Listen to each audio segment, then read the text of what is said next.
Stress नाम की जो एक बीमारी है ना, उसका आई थिंक सो कि सबसे बड़ा जो सोल्यूशन है वो ये है कि हम अपनी चीज़ों को प्रायोरिटाइज बहुत अच्छे से करें कि हमें क्या चीज़ सबसे इम्पोर्टेंट सबसे पहले करनी है और क्या चीज़ बाद में करनी है। तो उन क्वेश्चंस को आपको रिवाइज करना है बिल्कुल अच्छे से, और इस चीज को रिवीजन को एंड तक नहीं लेके जाना है। के पीछे साइंस भी है। दिमाग से लेके हाथ का कनेक्शन, जो न्यूरल कनेक्शन है ना, वो अगर बना लेता है बच्चा तो कैसे याद नहीं आएगा। बिल्कुल है बिल्कुल। ना? तो ये बहुत जरूरी चीज है कि आप लिख कर उन चीजों को याद करने की कोशिश करें। Hello my shimmering stars. तो आज हम लेकर आए हैं एपिसोड नंबर 2। तो आज हम वेलकम करते हैं मोहन सर का। तो सर, जैसे कि हम एपिसोड नंबर 1 देखा हमने, उसके अंदर कमेंट्स आ रहे थे अभी भी बच्चों के कुछ प्रॉब्लम्स है। हमने एकेडमिक डाउट्स तो ले लिए हैं, तो अब बारी है नॉन एकेडमिक डाउट्स की। तो आपका क्या कहना है सर? बिल्कुल मैम, नॉन एकेडमिक्स डाउट का भी अपन डिस्कशन उसी तरीके से करेंगे जैसा अपन ने एपिसोड 1 में एकेडमिक्स डाउट लिए हैं।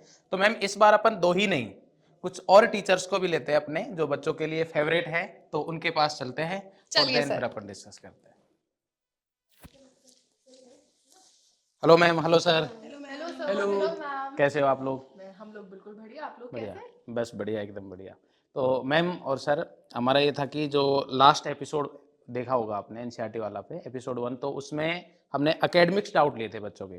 तो अभी नॉन एकेडमिक्स डाउट हम डिस्कस करना चाह रहे हैं बच्चों के, क्योंकि गूगल फॉर्म जब फिल करवाया था तो उसमें कुछ क्वेरीज और बची हुई है, तो बस उसी पे आपके सॉल्यूशन चाहिए थे बच्चों की प्रॉब्लम के रिलेटेड।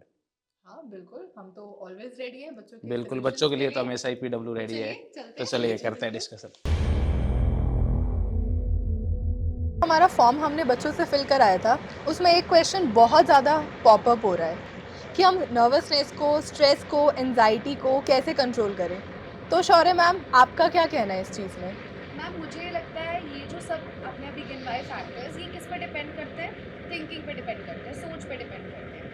हम जो सुबह उठ के सबसे पहले सोच लेते हैं, वही हमारा डे डिसाइड करता है। मतलब अगर मान लो मैं कुछ पॉजिटिव सोच रही हूँ तो मेरा डे भी वैसे ही जाएगा। अगर कुछ नेगेटिव थॉट आ गया, फॉर एग्जाम्पल जैसे कि बच्चे बोर्ड्स की तैयारी कर रहे हैं, तो वो सुबह उठते ही ये सोचने लगे कि मेरा सिलेबस बहुत ज़्यादा पड़ा है और मेरे पास सिर्फ इतना टाइम है, मैं कैसे कवर करूँ। या उनके पास कुछ ऐसे चैप्टर्स हैं जो उन्होंने कवर नहीं किए और उन्हें पढ़ने हैं प्रॉपरली अच्छे से, तो वो सुबह उठते ही टेंशन ले लेंगे ना, तो दिन वैसे टेंशन में जाएगा, काम भी नहीं होगा। तो जितना ज़्यादा आप पॉजिटिव सोचोगे वो बेटर रहेगा। आप लोग क्या सोचते हो सर? ये तो है मैम, मतलब बिल्कुल पॉजिटिव वाला। मैं अगर एक एग्जांपल दूं तो मेरे साथ खुद के साथ हुआ था, जब मैं जेईई मेंस का एग्जाम दे रहा था, तो तब ऐसा हुआ था कि मैं मतलब पहले फिजिक्स अटेम्प्ट किया मैंने, तो उसके बाद मेरे से 2 से 3 क्वेश्चंस नहीं बने। तो उसके बाद फिर आगे मतलब पहला क्वेश्चन नहीं बना, दूसरा नहीं बना, उसके बाद मेरे को जब मैंने क्वेश्चन देखे मेरे को लगा यार कुछ नहीं बनेगा इसमें से। देन फिर मैंने थोड़ा पॉज लिया 2 से 3 मिनट का, और उसके बाद मैं वो सेक्शन में गया जो मेरे को ईजी लगता है, मतलब जहाँ पर मैं कॉन्फिडेंट फील करता हूँ। तो वो मैंने केमिस्ट्री अटेम्प्ट किया, उसके बाद देन मैथ्स किया, देन वापस से जब फिजिक्स पर आया तो वही क्वेश्चन जो मेरे से पहले ऐसा लग रहा था कि नहीं बनेंगे, वो बनने लग गए थे। तो मेरे को लगता है कि इस चीज का बहुत इंपैक्ट लगता है कि अपने साथ आसपास क्या हो रहा है, या अगर हमारे आसपास चीजें पॉजिटिव हो रही है, अंदर चीजें पॉजिटिव आएंगी, तो अपने आप से मतलब पॉजिटिव इन्वायरमेंट बन जाता है और कॉन्फिडेंस भी गेन हो जाता है, तो वो काफी हेल्पफुल रहता है। यूजुअली क्या होता है, जब नेगेटिव थॉट्स आते हैं या नर्वसनेस फील होती है, तो हम मिरर के सामने जा सकते हैं और खुद से बातें कर सकते हैं। हम हमारे खुद के बेस्ट फ्रेंड हैं बेसिकली। तो हम किसी से कोई चीज़ छुपा नहीं पाएंगे, मतलब अपने आप से नहीं छुपा पाएंगे। हम जाकर बोलेंगे कितना सिलेबस नहीं हुआ ना, काम डाउन हो जाएगा।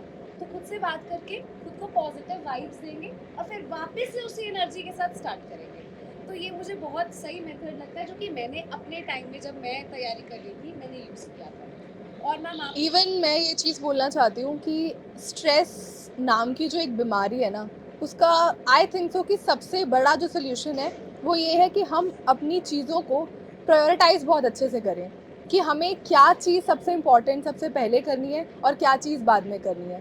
लेट्स से कि आपका परसों एग्ज़ाम है और आपको उसके लिए पढ़ना है, और घंटी बजती है और आपका एक दोस्त आ जाता है, वो आपसे बात करने के लिए आया है, मे बी कि उसके स्कूल के एग्ज़ाम्स ख़त्म हो चुके हैं और वो फ्री है। वो तो फ्री है बट आप तो फ्री नहीं हो, तो आपको उस वक्त डिसाइड करना है कि आपको उस वक्त उससे बातें करनी है या फिर आपको घर में बैठ के पढ़ना है। चलो, एक बार के लिए आपने दोस्ती निभाने के लिए बातें कर भी ली, बट टाइम किसका बर्बाद होगा? आपका होगा। और फिर वही अगले दिन आपके लिए क्या बन जाएगा, स्ट्रेस। तो सबसे ज़रूरी है कि चीज़ों को प्रायोरिटाइज बहुत अच्छे से करें, इसी से ही आपका एक टाइम मैनेजमेंट की जो एक प्रॉब्लम है वो भी बहुत अच्छे से सॉल्व हो हाँ जाएगी। मतलब प्लानिंग वे में करोगे तो ज्यादा सही Exactly, रहेगा, बिल्कुल ये तो है। बिल्कुल सही कह रहे हैं मैम। एक्चुअली हमें ना इतना पॉजिटिव एटीट्यूड रखना है कि मान लो हमारी, एक तो सबसे पहले हमें अपने किसी फ्रेंड से डिस्कस ही नहीं करना कि तुम्हारा सिलेबस कितना हुआ या मेरा इतना हुआ। इससे सबसे ज़्यादा स्ट्रेस आता है, इतनी एग्जाइटी होती है कि अरे यार उसने तो इतना कर लिया बट हमारा अभी तक हुआ ही नहीं है। तो इससे बेटर है आप सुबह उठो, जस्ट पॉजिटिव वाइब्स में रहो, अपना जो भी आपने शेड्यूल बनाना है बनाओ कि पूरे दिन में आपकी 3 दिन के बीच में ऑफ है, उसके बाद आपका एग्जाम है, आप तीनों दिन का डिसाइड कर लो कि मुझे इन दिनों में ये वाले चैप्टर्स करने हैं, कल मुझे ये करना है। तो इससे क्या है, आपका एक पूरा शेड्यूल बन जाएगा और स्ट्रेस की कोई वजह रहेगी नहीं। एग्जैक्टली जब हम सुबह उठते हैं, लेट्स से कि परसों एग्जाम है, तो आपको 2 दिन पहले से इस चीज़ को प्लान करना पड़ेगा कि आज कितने चैप्टर्स करने हैं, कल कितने करने हैं, परसों कितने करने हैं। सुबह उठते ही सीधा बुक खोल के पढ़ना ही स्टार्ट करना is not a good thing. ठीक है, आपके मार्क्स उसमें भी अच्छे आएंगे, मैं ये नहीं कह रही हूँ कि आपके मार्क्स अच्छे नहीं आएंगे, बट एक प्लानिंग से की हुई पढ़ाई के मार्क्स जो होते हैं उसमें आप बहुत कॉन्फिडेंट होते हो। आपको एग्जाम में सुबह जाते समय ये बहुत अच्छे से अपने मन में पूरा पता होगा कि मैंने सारे के सारे चैप्टर्स डन कर लिए हैं। आप बिल्कुल भी ऐसे कैजुअल थिंकिंग में नहीं होंगे, करेक्ट? क्योंकि आप चीजें अगर कवर करके जा रहे हो, आपने पहले बना रखा है फ्लो चार्ट टाइप का कि हाँ भाई ये चीजें कवर करनी है। हम जाने से पहले हमें पता होगा yes this chapter is done, this chapter is done, formulas are done. क्योंकि देखो बेटा, स्ट्रेस और एंजाइटी के सबसे बड़े वो कहते हैं ना दुश्मन हम खुद ही होते हैं। अगर हम खुद ही अपनी सारी की सारी थिंकिंग को कंट्रोल में रखें। कई बार ऐसा होता है कि बच्चा जो है वो अपने सिलेबस को देखकर ही घबरा जाता है। इसका एक बहुत सीधा सा एग्जांपल देते हैं। मान लीजिए आप में से कोई कभी पहाड़ घूमने गया हो, कोई बहुत ऊंचा पहाड़ आप देखते हैं तो बिल्कुल आपके सर। मन में एक घबराहट आ जाती है कि इतना ऊंचा पहाड़ चढ़ा कैसे जाएगा, है ना। लेकिन कई बार ऐसा होता है कि जब आप उस पहाड़ को चढ़ना शुरू ही करते हैं तो अपनी स्ट्रैटेजी धीरे धीरे डेवलप होती है। डेवलप होती रहती है, हाँ, चेंजेस ठीक है। आती रहते हैं।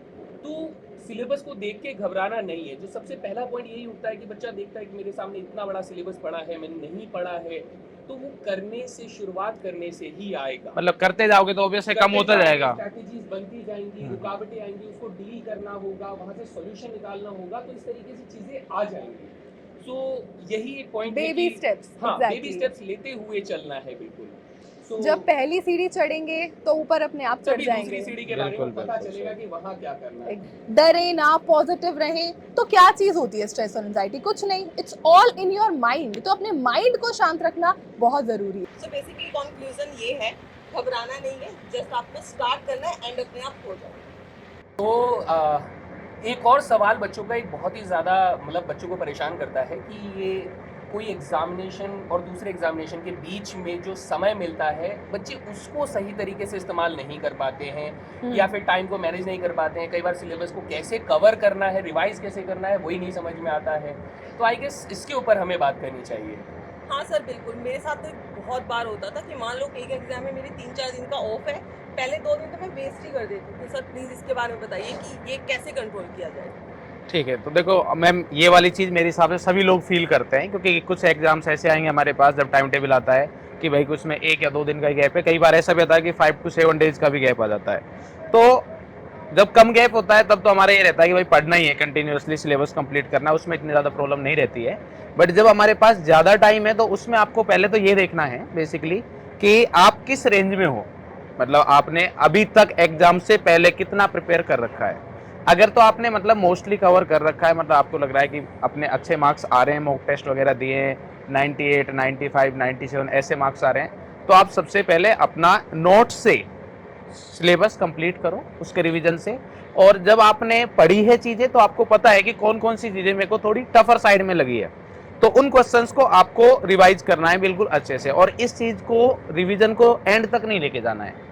मतलब जैसे अगर 7 डेज का गैप है तो ये मान के चलिए कि आपको इस तरीके से प्लानिंग करनी है कि 5 डेज में सर वो चीज़ कंप्लीट हो जाए तो बेटर है, क्योंकि नहीं तो एंड में जाते जाते चीज़ें मतलब बहुत ज़्यादा बर्डन हो जाएगा और ऐसा लगेगा कि अब क्या करें। और अगर आप बेटा उस कैटेगरी में आते हो कि मतलब सिलेबस कर ही नहीं रखा है या 50% 60% कर रखा है, वो कोई भी रीजन हो सकता है। आपकी लापरवाही भी हो सकती है या फिर हो सकता है कि आप बीमार वगैरह हो गए, वो भी हो सकता है, कोई रीजन और भी हो सकता है। तो देन फिर आप सबसे पहले स्टार्टिंग के 3 to 4 डेज में अपना चैप्टर कंप्लीट करिए। वन शॉट देख सकते हो, अपने विजेता सीरीज वगैरह भी देख सकते हो, मैराथन आएगा वहाँ पर भी जा सकते हो। तो जो भी है मतलब जहाँ से आपको लगता है कि ये मेरे पास बेस्ट है तो वहाँ से उसको कंप्लीट करें। और उसमें कंप्लीट करने के लिए भी सर यही रहता है कि पढ़ा नहीं है तो कौन सा पोर्शन पढ़े सबसे ज़्यादा। मतलब अगर मैं कम चीज़ें पढ़ी हुई है तो मेरे हिसाब से मेरे माइंड में वो चीज़ आएगी कि यार पहले कौन सी चीज़ पढ़ूँ मैं, तो उसमें मेरे हिसाब से वो करो। आपको पता रहता है, टीचर्स बता देते हैं कि भाई ये वाला जो चैप्टर है ये ज़्यादा इंपॉर्टेंट है, इसका वेटेज ज़्यादा है बोर्ड में, बिल्कुल। क्योंकि बोर्ड में तो सर हमें पता रहता है उतना, इस टाइप के क्वेश्चन ज़्यादा आते हैं। तो वो वाला पोर्शन कवर कर लो जिससे कि आप कॉन्फिडेंट हो गए यार हाँ ठीक है अपन ने 70% 70 मार्क्स का तो Secure कर कर लिया लिया है। एकदम। तो ये वाली चीज़ है। एक तो और चीज़ थी सर इसमें, सर जैसे बच्चों को होता है अभी सिलेबस कर लिया, अब इजी जो है चैप्टर्स और टफ चैप्टर्स, पहले वो किसको उठाएं? पहले मेरे हिसाब से इजी वाली चीज़ें करोगे। देखो वो भी मेरे हिसाब से टाइम के अकॉर्डिंग तो रहेगा थोड़ा, मतलब आपको आपका पता है कि आपका माइंड किस तरीके से, मतलब अगर आप टफर चीज़ कर रहे हो तो आप ये पहले इंश्योर हो जाओ कि आपको अगर कुछ क्वेश्चंस में प्रॉब्लम आएगी तो वही नेगेटिविटी नहीं आएगी, क्योंकि आपको पता है यार वो चीज़ टफ है तो ऑब्वियस सी बात है टाइम लगेगा उसमें। और अगर आपको लग रहा है कि नहीं मेरे को स्टार्टिंग में मतलब ऐसा नहीं होना चाहिए कि यार इतना टाइम निकल गया और कम सिलेबस हुआ है, तो पहले आप इजी वाले पोर्शन को पिक करो, जल्दी से कंप्लीट करके आपके पास जो टफ है उसके लिए मतलब सर, इनफ वही टाइम रहेगा। आपका कॉन्फिडेंस वाला पॉइंट कि हाँ, अगर आप बिल्कुल। आसान चीजों के साथ पहले जाते हैं तो आपका सिलेबस भी कवर होता जा हाँ। रहा है, कॉन्फिडेंस भी अपग्रेड हो जाएगा। और साथ साथ कई बार कैसा होता है ना, अगर आप मुश्किल टॉपिक उठा लेते हैं, चीज नहीं समझ में आ रही है, तो आप फिर से वही डीमोटिवेटिंग जो फैक्टर रहता है वही, उसके वही। अंदर घुस जाओगे, वही डिप्रेशन वाली चीजें। तो पहले आसान चीजों हाँ, से और कॉन्फिडेंस गेन करें। बिल्कुल। और अपन को बोर्ड्स में तो भाई अपन को तो मार्क्स से मतलब है, बिल्कुल। तो अगर इजी वाला पोर्शन भी मार्क्स लेके आ रहा है, टफ वाला पोर्शन भी मार्क्स लेके आ रहा है, तो पहले इजी वाले को कवर करेंगे, ये तो है कि भाई इतने मार्क्स का कवर हो बन गया। सकता है ना? बिल्कुल बिल्कुल।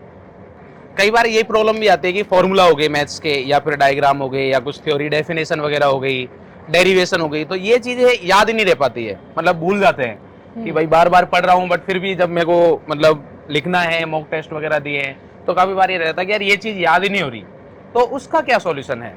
तो मैम कुछ बताना चाहेंगे आप? सर मुझे ऐसा लगता है कि हर चीज़ ना इंटर रिलेटेड है, कि जैसे जैसे हमारा एग्जाम पास आता है हमें थोड़ा स्ट्रेस होता है। अब स्ट्रेस होता है तो हमारे माइंड को लगता है कि मुझे वो भी नहीं आता, मुझे वो भी नहीं आता, अरे वो तो मुझे याद ही नहीं आ रहा बिल्कुल। तो इसका बेस्ट मेथड, इवन अगर हम बात करें बायोलॉजी की, जिसमें आपको पता है इतनी ढेर सारी थ्योरी है, तो जब भी आप कोई चैप्टर करने बैठते हैं तो बेस्ट वे है कि आप जो भी पढ़ रहे हैं उसे अपने हाथों से लिखिए। जितने पॉइंट्स आप फटाफट नहीं होने कि पूरा पैराग्राफ बनाना है हमें, बट पॉइंट वाइज हम उसी चीज़ को लिख सकते हैं। जितना हो सके हम हर सब्जेक्ट का फ्लो चार्ट्स बनाएं। जैसे कि आपकी केमिस्ट्री है, वहाँ पे बहुत सारी रिएक्शंस होती हैं ऑर्गेनिक केमिस्ट्री में, तो वो तो आपको लिखनी पड़ेगी। इवन अगर हम मैथ्स की बात करें सर और फिजिक्स की बात करें, वहाँ पे फॉर्मूलाज हैं तो वो आपको लिखने ही पड़ेंगे, उसका कोई ऑल्टरनेटिव वे नहीं है कि आप जस्ट ऐसे पढ़ेंगे मन में और आपको याद हो जाएगा, ऐसा नहीं होने वाला। क्या लगता है मैम? मैम बिल्कुल सही है, केमिस्ट्री में आप माइंड मैप्स बना सकते हो। ऑनलाइन वर्ल्ड है, उसमें मैंने एक चीज़ बहुत देखी है, जैसे इवन जब मैं लेक्चर्स लेती हूँ तो लास्ट में मैं हमेशा एक चीज़ बच्चों को बोलती हूँ कि आप लोग ज़रूर इस चीज़ को लिखिएगा कि we have seen the lecture, we have written the lecture. बच्चे क्या करते हैं, कभी कभी प्रोकास्टिनेशन करके, आलस करके लेक्चर तो देख लेते हैं but they don't write the notes. ये बहुत बड़ी प्रॉब्लम है जो एक हर एक ऑनलाइन का बच्चा, मे बी उसको उस वक्त ना समझ में आए बट एग्जाम के टाइम पे वो और बहुत ज्यादा फेस बिल्कुल, करता बिल्कुल। और है। ये रिटन नोट्स ही नहीं है बच्चों के पास। नहीं नहीं, हाँ बिल्कुल, ये चीज है कि अगर एक मान लो कि एक बुक से पढ़ रहे हैं अपन और एक हाँ। खुद के नोट से पढ़ रहे हैं, तो खुद के नोट से पढ़ी हुई चीजें ज्यादा जल्दी याद आती है, मतलब वो सर है। इसके पीछे साइंस भी है, दिमाग से लेके हाथ का कनेक्शन, जो न्यूरल कनेक्शन है ना, वो अगर बना लेता है बच्चा तो कैसे याद नहीं आएगा? बिल्कुल है बिल्कुल। ना? तो ये बहुत ज़रूरी चीज़ है कि आप लिख कर उन चीज़ों को याद करने की कोशिश करें, क्योंकि जब आप लिखते हैं तो आपका सिर्फ देखने वाला भी नहीं, आपके एक लिखने वाली मेमोरी भी जो होती है ना, वो भी कनेक्टेड हो जाती है और चीज़ें जल्दी रिकॉल हो पाती हैं। और जैसा कि अगर मैं मैथ्स को लेकर बोलूँ तो कई बार बच्चों को फॉर्मूलों को लेकर बड़ी दिक्कत होती है। हाँ मैथ्स में सर मैं भी कई बार भूल जाता था। तो मैं जब स्टार्टिंग में मैंने मैथ्स को पढ़ना शुरू किया तो भाई फॉर्मूले की दिक्कत सभी को साथ होती है, तो हमें तरीका बताया गया कि किसी भी फॉर्मूले को अगर याद करना है तो उसके ऊपर जो सबसे बेसिक छोटे छोटे सवाल होते हैं ना, जो फॉर्मूला बेस्ड क्वेश्चन होते हैं, हाँ, हाँ। वो लगाओ, कम से कम 10 लगा दो तो अपने आप को फॉर्मूला याद हो जाएगा। और एक बार फॉर्मूला याद हो गया, अब उसके बाद लगाओ जहाँ पर लगाना है ना? सही, सही। तो ये एक तरीका रहता है फॉर्मूले के साथ डील करने का। बाकी जो आप केमिस्ट्री में रह लीजिए या फिर फिजिक्स में कह लीजिए, तो इनमें भी आपको जो समझ में आ रहा है ना, मैम ने जो बताया कि ऐसे करना है, तो वो चीजें फॉलो करके आप उसे कर सकते हैं। बिल्कुल, दिमाग का हैंड से कनेक्शन जो आप बोल रहे हो, लिख के बिल्कुल। करने वाली चीजें, मेरे को लगता है कि वो चीज बेस्ट है, बेस्ट है। क्योंकि उससे चीजें ज्यादा टाइम तक भी याद रहेंगी और फिर मतलब दूसरे बार जब आप उसको रिवाइज करोगे तो जल्दी याद भी आ जाएगी। बिल्कुल। ये बिल्कुल बेस्ट है सर।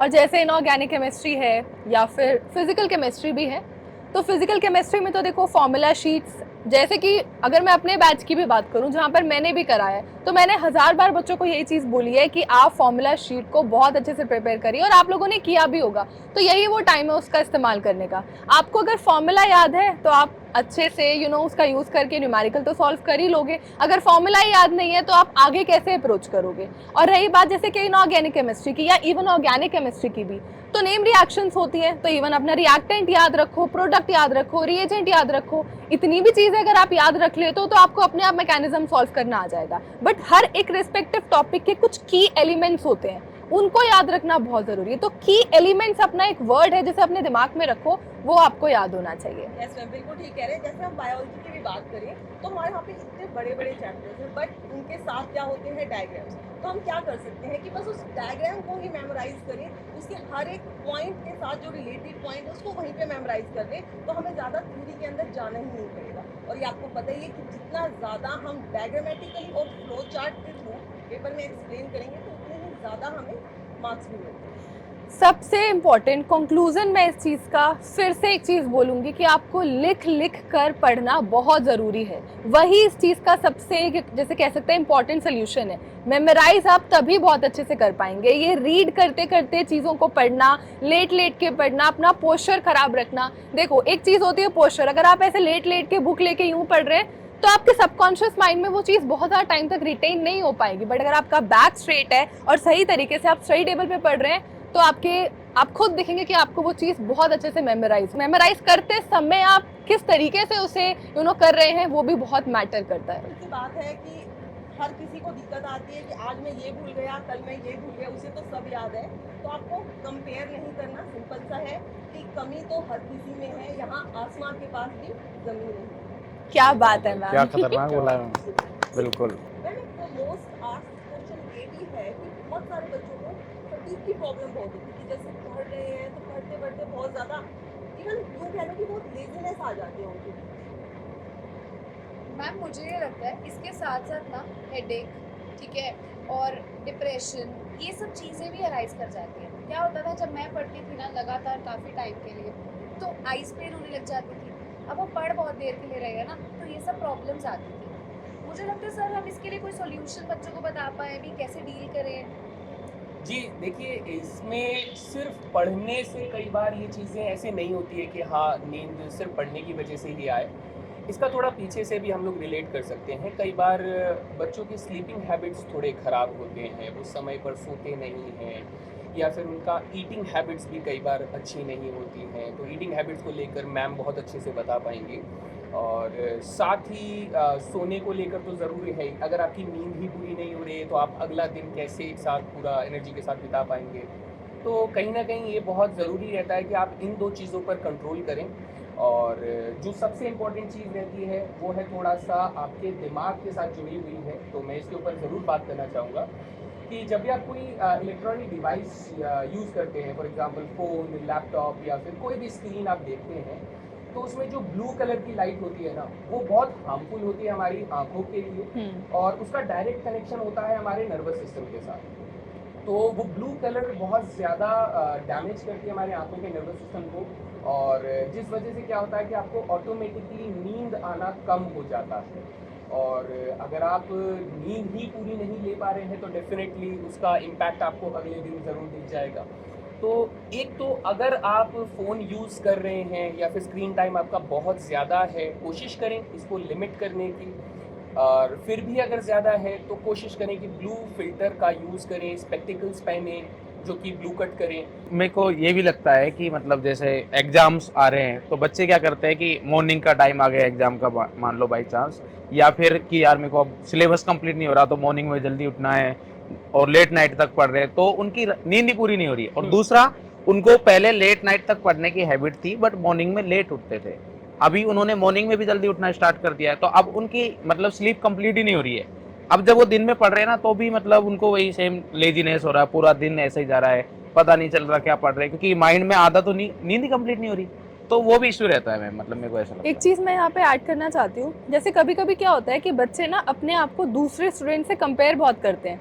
जैसे मान लो कि आपका फ्रेंड आपको बोलता है कि यार मैं तो कल 2 बजे तक पढ़ा था।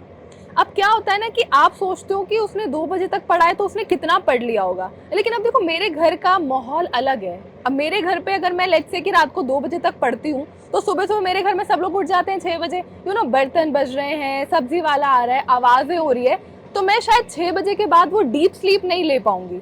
तो मेरी लाइफस्टाइल अलग है, मेरी फैमिली का माहौल अलग है। तो आपको दूसरों को देख के नहीं चलना है कि वो 2 बजे तक पढ़ता है तो मैं भी 2 बजे तक पढूं। नहीं, आपकी फैमिली के हिसाब से आपको 12 बजे तक क्लासली पढ़ना चाहिए। 6 बजे सब लोग उठ जाते हैं, घर में आवाजें होती रहती हैं, तो आप 6 बजे तक उठ जाओ या 7 बजे तक उठ जाओ। अब ऐसा आप किसी और को देख के नहीं कर सकते, क्योंकि स्लीपिंग पैटर्न्स बहुत जरूरी है। आप क्या होता है ना, आप रात को इतना सारा पढ़ लेते हो, दिमाग में आपकी इतनी सारी चीजें घुस जाती है और आप प्रॉपर स्लीप ही नहीं लेते हो, तो आपका अगले दिन पूरा खराब जाता है। आपको पूरे दिन अगले दिन नींद आती रहेगी, आपको इरिटेशन होती रहेगी। जब तक कि आपकी वो स्लीप कंप्लीट नहीं होगी आप कुछ मेमोराइज ही नहीं कर पाएंगे।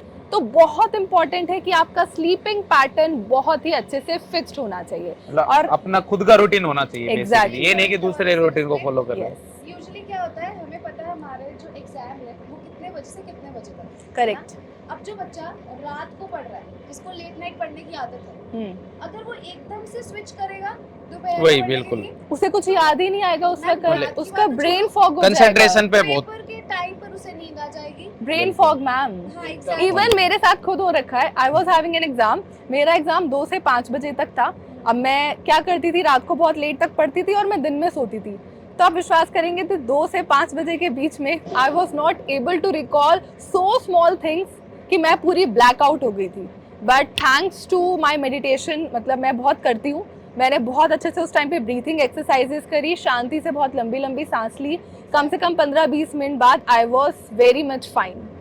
मुझे लगता है कहीं ना कहीं इसकी वजह से बच्चों का पेपर छूट जाता है, ये बहुत बड़ा रीजन है। करेक्ट। तो इसका एक सोल्यूशन ये है, जब आपको पता है एग्जाम्स आ रहे हैं तो धीरे धीरे उस पैटर्न पे आने की कोशिश करो। वेरी बिल्कुल। ट्रू। एकदम से आप अगर ये सोचो भी मैं अब 6 घंटे की नींद अब रात को लेने वाला हूँ, सुबह उठूंगा, नहीं होगा। धीरे धीरे 5 घंटे की करो, दिन में अब बढ़ा दो, मतलब धीरे धीरे उस लेवल पर switch to that level. Exactly. तो वो धीरे धीरे होगा, एकदम से नहीं होगा, और एकदम से करोगे तो हेडेक ऑटोमेटिकली होगा, क्योंकि नींद पूरी नहीं होगी।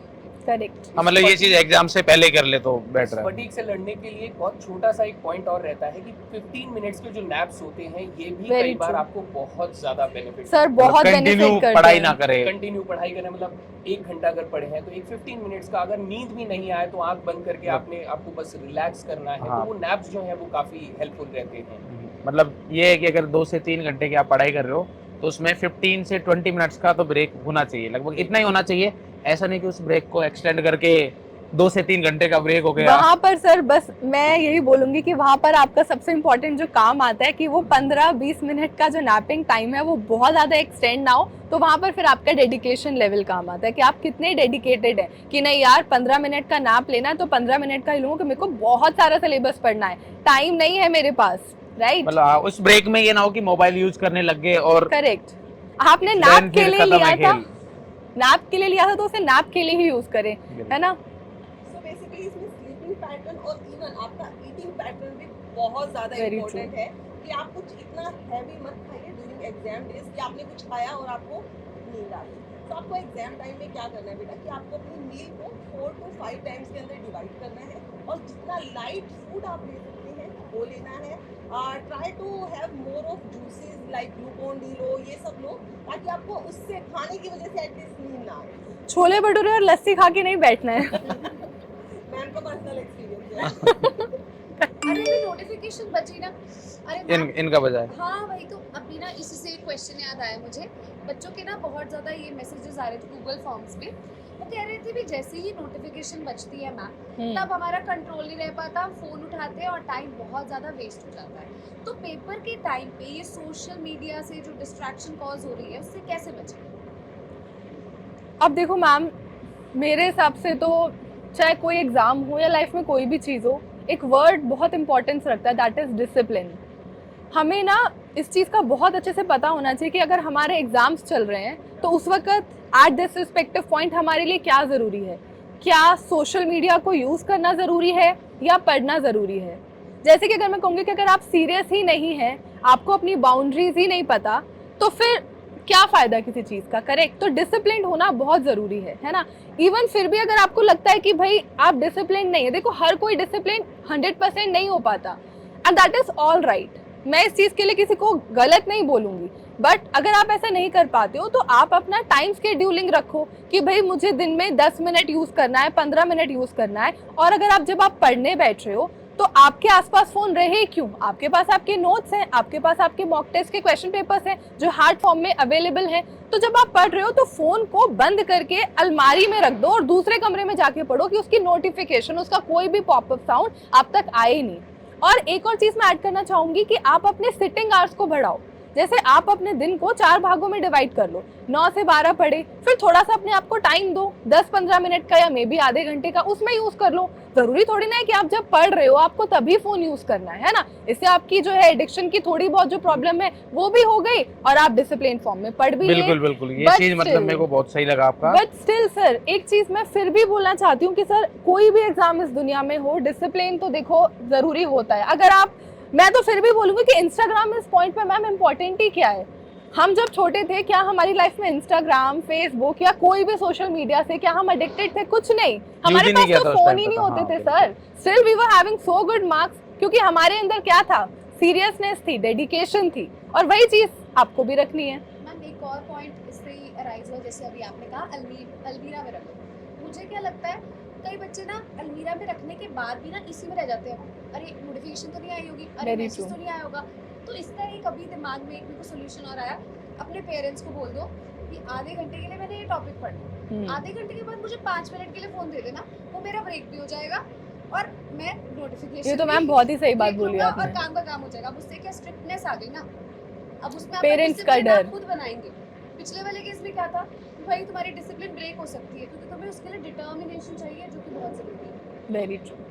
नहीं, बिल्कुल सही सही पॉइंट है बिल्कुल, कि अगर पेरेंट्स को आप इन्वॉल्व कर लोगे ना तो एक टाइप का वो मोटिवेशन भी आ जाता है कि यार पेरेंट्स का जो अपने से एक्सपेक्टेशन है, तो पेरेंट्स को ये भी रहेगा कि यार हमारा बच्चा सीरियसली पढ़ रहा है, एफर्ट्स ले रहा है बच्चा। Correct. एफर्ट्स। तो जो वो रहता है ना कि यार पेरेंट्स का प्रेशर है, एग्जाम का रिजल्ट सही नहीं आया तो क्या होगा, भी तो थोड़ा वो वाली uplift चीज करेंगे थोड़ा उनको। मतलब ये रहता है कि हाँ भाई हमारे बच्चे ने एफर्ट्स डाले हैं, हाँ। वो चीज हमने खुद ने देखी है, तो और उस चीज में बहुत अगर हेल्पफुल कोई रहेगा। बच्चा फिर भी अगर पेरेंट्स को इन्वॉल्व नहीं करना चाहता है तो भैया देखो सीधा रास्ता है, अपने फोन की सेटिंग में जाओ, नोटिफिकेशन को उनको ब्लॉक। सबसे बेस्ट है सर। सबसे बिल्कुल, रास्ता सीधा, ना आएगी नोटिफिकेशन ना बटेगा ध्यान, है ना? तो भाई इसके बाद भी अगर कुछ बचता है तो फिर आपको कुछ उसके कड़े बाद कदम तो- सर सिर्फ एक ही चीज बचती है, that is the will power. Will power strong कर ली तो बोर्ड एग्जामिनेशन भी निकाल लोगे, आगे सारे दुनिया के कॉम्पिटिटिव एग्जामिनेशन निकालोगे। तो यहीं से ही शुरुआत कर दो कि विल पावर को स्ट्रॉन्ग बना लो कि ये नहीं करना है तो नहीं करना है। करेक्ट? हाँ एक्चुअली मैम सही कह रहे हो, बट इस हमारी लाइफ में हमारे लिए क्या मेन चीज़ है, हमारा गोल क्या है? क्या हमारा गोल को इंस्टा रील देखना है, क्या हमें एग्जाम में अच्छे मार्क्स लाने हैं, हमारा करियर डिसाइड करना है, या जो हमें पेरेंट्स कहते हैं कि बेटा अच्छे मार्क्स लाओ, उनसे कुछ ना कुछ एक्सपेक्टेशंस उनकी भी है हमसे। तो जब वो चीज़ आपके माइंड में चलेगी तो ये फ़ोन तो बहुत छोटी चीज़ है, इससे तो आप वैसे ही दूर हो जाओगे। तो मेन चीज़ आई थिंक हमारा गोल है कि हम किस पे फोकस करना चाहते हैं। तो बेटा कच्चा बादाम देखने से कुछ नहीं होगा, कच्चा बादाम खाने से होगा। करेक्ट? बिल्कुल सही। बिल्कुल बिल्कुल सही है। तो बेटा अपनी विल पावर को स्ट्रॉन्ग रखना है, ठीक है। और मैम सेशन एंड करते हैं आई थिंक। नहीं सर रुकिए, हमारे एपिसोड्स की इस प्रथा को कंटिन्यू तो करना होगा ना। क्या प्रथा थी? एंड में कुछ भी मोटिवेशनल या कोई भी स्टोरी। चलिए सर आपसे स्टार्ट करते हैं। जी, तो बच्चा लोग देखो बिल्कुल घबराना नहीं है, सब कुछ हो सकता है। अपने अंदर जो विश्वास को बनाए रखें और छोटे छोटे कदम लेते हुए आगे चलते रहें, सफर पूरा हो जाता है। तो देखो यही है कि अपनी विल पावर स्ट्रॉन्ग रखो, और जो प्लानिंग की है एग्जाम के लिए, बस प्लान के अकॉर्डिंग चलोगे बेटा तो सारी चीजें सही होंगी। हमने स्टार्टिंग से पढ़ाई की है तो हमारा पेपर भी अच्छा ही होगा। बस इसी माइंडसेट के साथ पॉजिटिव रहना है, आसपास चीजें भी पॉजिटिव ही होंगी। तो all the very best. And from my side बेटा एक्चुअली ज्ञान की बातें बहुत ज़्यादा हो चुकी हैं अभी फिलहाल, तो मेरी साइड से सिर्फ best of luck and I know you all will do extraordinary. तो आपने एक लाइन तो बहुत अच्छे से सुनी ही होगी, कर हर मैदान फतेह। तो ये बोर्ड का एग्जाम का मैदान है, उसमें भी आपको फतेह करना है। मैम मैं बच्चों को सिर्फ इतना कहना चाहूँगी, मेरे शिमरिंग स्टार्स, चमकते सितारों, लक्ष्य पूरा उसी का होता है जो रखता है मर मिटने का जुनून। लक्ष्य पूरा है उसी का होता है जो रखता है मर मिटने का जुनून। आज कर लो जी भर के मेहनत, फिर मिलेगा तुमको सुकून, अरे फिर वाह। मिलेगा तुमको सुकून। वाह मैम, चलते हैं मैम, सेशन एंड करते हैं। क्लास है सर, रिकॉर्डिंग है।